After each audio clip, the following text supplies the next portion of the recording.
Let's start with the prompt. We're looking for the main idea of the text. And let's read.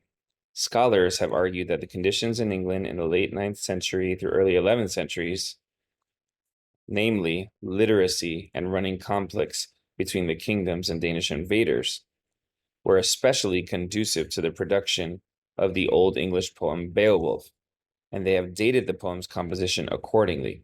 It's not conceivable that the poem emerged from such a context, but privileging contextual fit over the linguistic evidence of an 8th or even 7th century composition requires a level of justification that thus far has not been presented.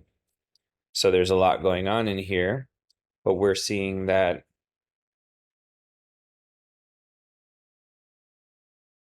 the writers of the text say we're privileging contextual fit over linguistic evidence. So based on the context, and that is defeating the evidence of an 8th or even 7th century composition.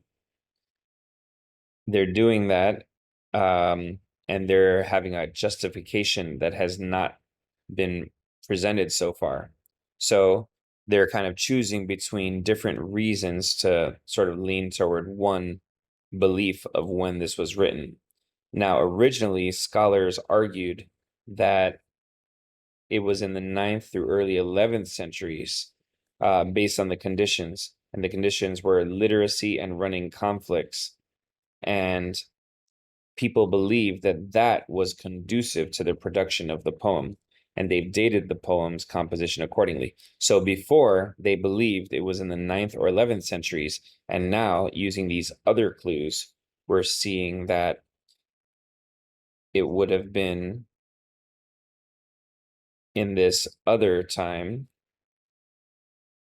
in particular an 8th or even 7th century composition. So let's start reading the answers. A, although there are some grounds for believing that it was composed in the late 9th and early 11th centuries, advocates for that view tend to rely on evidence that's been called into question by advocates from an earlier date.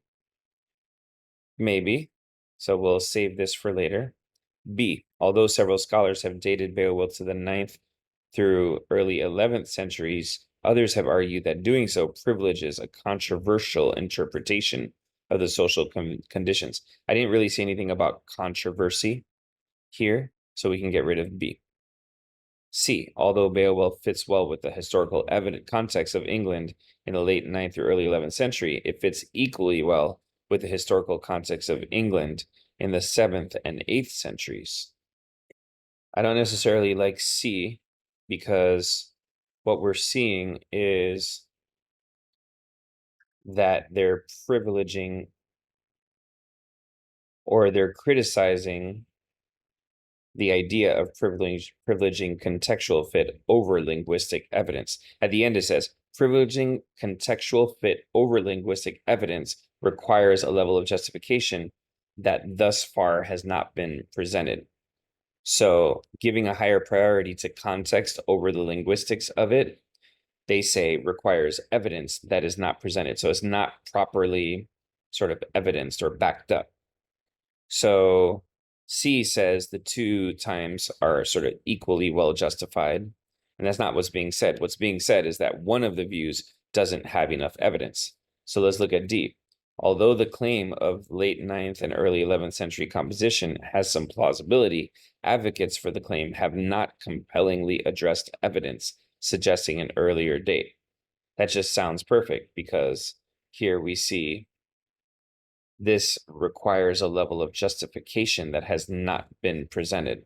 So the advocates for the claim have not given enough evidence. They have not compellingly addressed the evidence.